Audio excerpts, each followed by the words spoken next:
जिसने सुना वो अंदर तक कांप उठा।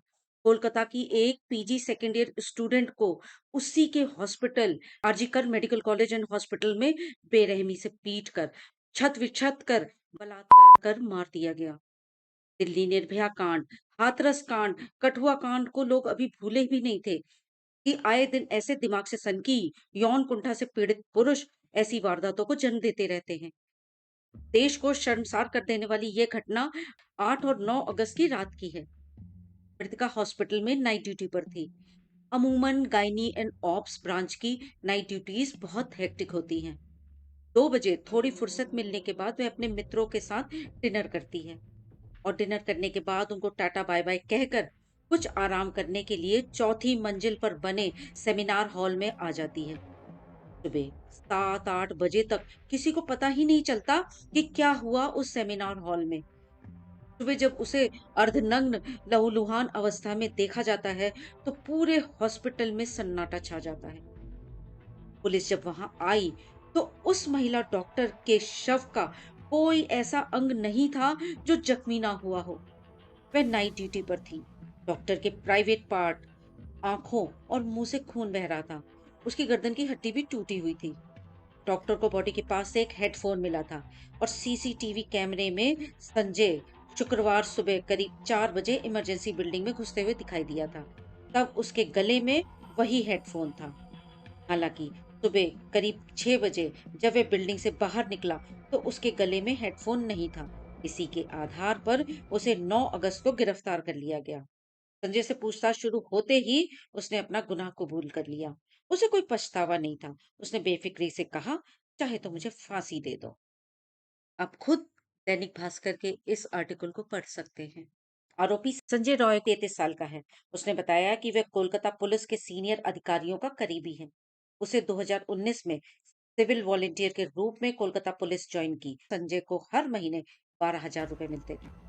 मीडिया रिपोर्ट्स के मुताबिक संजय रॉय आरजी कर हॉस्पिटल में पेशेंट को भर्ती कराने के नाम पर पैसा वसूलने रैकेट का भी हिस्सा था।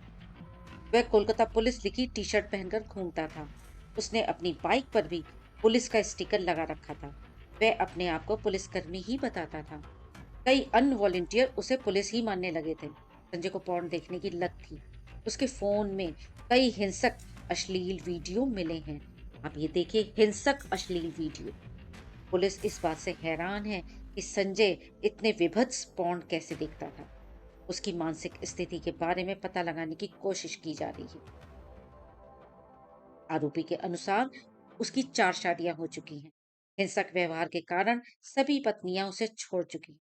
चौथी पत्नी ने घरेलू हिंसा की शिकायत भी दर्ज कराई थी। पड़ोसियों ने बताया कि उसके घर से अक्सर लड़ाई झगड़े की आवाजें आती रहती थी। अक्सर अपराधी जब पकड़ा जाता है तो वो उसका पहला जुर्म नहीं होता है। इस तरह के हिंसक यौन संबंध पैराफीलिया नामक विकार में आते हैं। सेक्सुअल सैडिज्म डिसऑर्डर, जिसमें अपराधी को महिला को शारीरिक कष्ट पहुंचाकर उसे पीट कर तड़पा कर उत्तेजना प्राप्त होती है और उसके बाद संबंध बनाने में सुख की अनुभूति होती है। यहाँ पर सबसे बड़ा लूपहोल यह है कि उस सरकारी अस्पताल में जहाँ रात दिन मरीज की आवाजाही लगी रहती होगी, वहां किसी को उसकी चीखों की और उसको पीटने की आवाज ही नहीं सुनाई दी। ऐसा किस कोने में वह सेमिनार हॉल था जिसके आसपास कोई लोग नहीं थे, जिसके पास कोई आवाजाही नहीं थी? वैसे तो अमूमन डॉक्टर्स के लिए एक बिना सुविधा वाला ही सही पर एक ड्यूटी रूम होता है। अगर महिला डॉक्टर वहां भी सुरक्षित नहीं, वहां भी कड़े नियम कानून नहीं, तो फिर वे कहाँ सुरक्षित रहेगी? ये सिस्टम के लिए डूब मरने की बात है।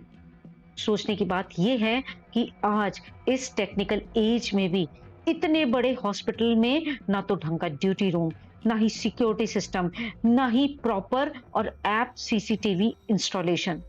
जवाब तो देना ही पड़ेगा राज्य सरकार को, ममता बनर्जी को। कहाँ जा रहा है अपना देश? यहाँ तो भला हो आधुनिक टेक्नोलॉजी का, जिसके कारण आरोपी पकड़ा गया। सिस्टम तो दोषी है ही, उसे शर्मिंदा भी होना चाहिए। हम शर्मिंदा हैं, हम दुखी हैं, पूरा देश दुखी है, शर्मसार है। अब ये एक अंतर्राष्ट्रीय मुद्दा बन चुका है। सीबीआई को जांच सौंप दी गई है। हर कोई आक्रोशित है, दुखी है। 2 दिन पहले की नव भारत टाइम्स की हेडलाइन है कि कोलकाता केस, पीड़ित डॉक्टर के प्राइवेट पार्ट में मिला 151 ml सीमेन, यानी कि वीर्य। मैं बता दूं, सामान्यतः 1.5 से 4 या 5 ml होता है वीर्य एक व्यक्ति का। और इस खबर के अनुसार लगभग 30 या उससे अधिक लोगों ने उसके साथ क्या बलात्कार किया होगा। दिमाग सुन्न हो गया ये खबर पढ़कर। उम्मीद है जल्द ही सच्चाई सबके सामने आए। वैसे सीबीआई का पिछला इतिहास काफी ढुलमुल है। उसे पता है लोगों की शॉर्ट टर्म मेमोरी होती है। जैसे सुशांत सिंह राजपूत का केस लोग भूल गए, वैसे ये भी भूल जाएंगे। दोस्तों, इतना आक्रोश होना स्वाभाविक है। पूरा देश आक्रोशित है इस दुर्दांत अपराध का। लेकिन आपको बता दें, 9 अगस्त के दिन ही इतना ही भयानक और दुर्दांत एक और यौन अपराध हुआ था। परंतु वह लड़की दलित थी, तो उसकी ना तो इज्जत सभी की समान है और ना ही मृत्यु। बिहार के मुजफ्फरपुर शहर में कक्षा 9 में पढ़ रही उस छात्रा को उसी के गांव के 5 गुंडों ने, जो कि यादव समाज के आते थे, एक ही धर्म, एक ही समाज में ये आते हैं, उसे जबरन घर से उठा ले जाते हैं। उसका बलात्कार करने के बाद उसे मार देते हैं। उसके स्तन काट दिए जाते हैं, उसके जन्नांगों पर चाकू से इतने वार कर दिए गए कि पहचानना मुश्किल है उसके शरीर को। आखिर इतनी हिंसा आती कहां से है, उपजती कहां से है? अफसोस तो ये है कि ना ही मीडिया ने इस खबर की इंटेंसिटी समझी और ना ही सरकार ने। पर यह सोच कर भी दिल रो उठता है कि परिजनों का क्या हाल हो रहा होगा। कुछ एक बहुजन चैनल पर इसका मुद्दा उठाया गया। इस पर वे बात कर रहे हैं। ये सेलेक्टिव एम्पैथी, सेलेक्टिव आउटरीच क्यों? क्या वो महिला नहीं थी? उसकी जान की कीमत कोलकाता वाली लड़की से कम या अलग थी? उसके साथ हुआ सामूहिक बलात्कार क्या कोलकाता वाली महिला के साथ हुए सामूहिक बलात्कार से भिन्न था? क्या दरिंदगी भिन्न थी? क्या तीव्रता भिन्न थी? या दर्द भिन्न था? सहानुभूति भी जाति के हिसाब से आती है लोगों में। किसी भी बलात्कार या घटना का मीडिया का दिलचस्पी लेना या जन आक्रोश बढ़ना ये दर्शाता है कि बलात्कार की शिकार पीड़िता सामाजिक तौर पर सवर्ण या किसी अन्य ताकतवर वर्ण जाति की होगी। तभी उसके मामले में बड़े पैमाने पर आक्रोश और आंदोलन की संभावना बनती है। अगर वह दलित हुई, आदिवासी हुई, मुस्लिम हुई, अति पिछड़ा हुई, तो भारतीय समाज में कोई खास आक्रोश या आंदोलन सामने नहीं आएगा। अगर वह उच्च या उच्च मध्यम वर्ग की हुई, तो बड़ा आक्रोश या जन आंदोलन पैदा होगा।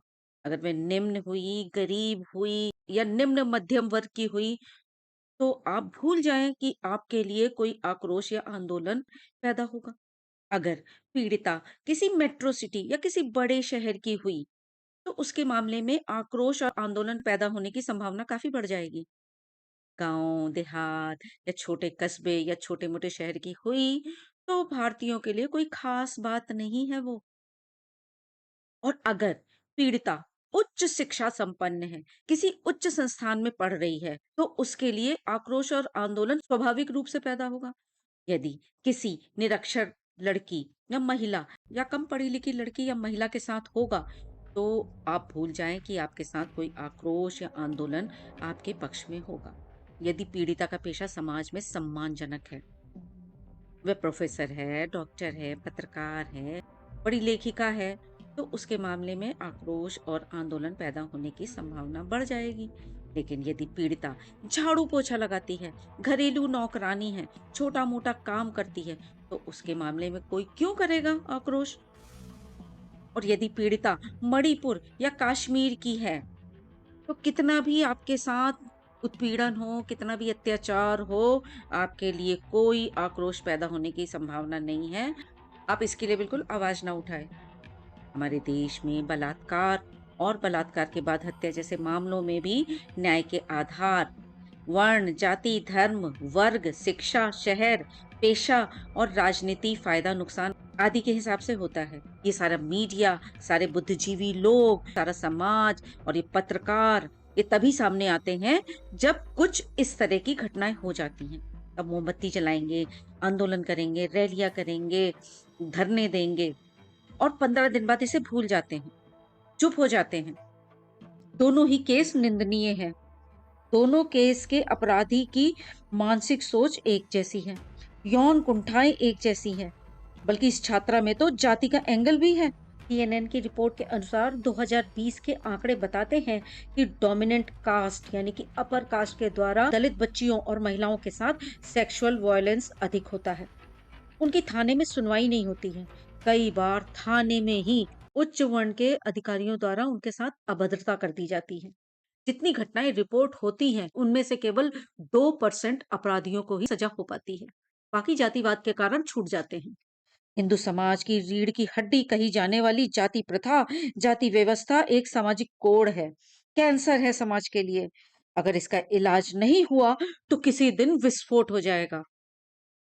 यौन अपराध करने वालों की हिम्मत तब बढ़ जाती है जब बिल्किस बानो कांड के बलात्कारियों को संस्कारी ब्राह्मण कहकर छोड़ दिया जाता है। तब बढ़ जाती है जब बलात्कार आरोपी राम रहीम को आए दिन पैरोल पर रिहा कर दिया जाता है। तब बढ़ जाती है जब कठुआ के आरोपी के समर्थन में रैली निकाली जाती है। और तब बढ़ जाती है जब हाथरस की पीड़िता को रात के अंधेरे में पेट्रोल डालकर जला दिया जाता है। उसके बलात्कारियों के समर्थन में महापंचायत बुलाई जाती है। जब संजय राय की पत्नी ने पुलिस में शिकायत की थी, तभी पुलिस को इसे सीरियसली लेना चाहिए था। उसे एनालाइज करना चाहिए था, पहले कदम पर लगाम लगा देनी चाहिए थी। अगर अपराध का खात्मा करना है, समाज और देश अपराध मुक्त बनाना है, तो इन कांडों को अपने को भूलने मत दीजिए। आक्रोश की आग में यादों का पेट्रोल समय समय पर डालते रहिए। इसे भड़काते रहिए, धधकाते रहिए।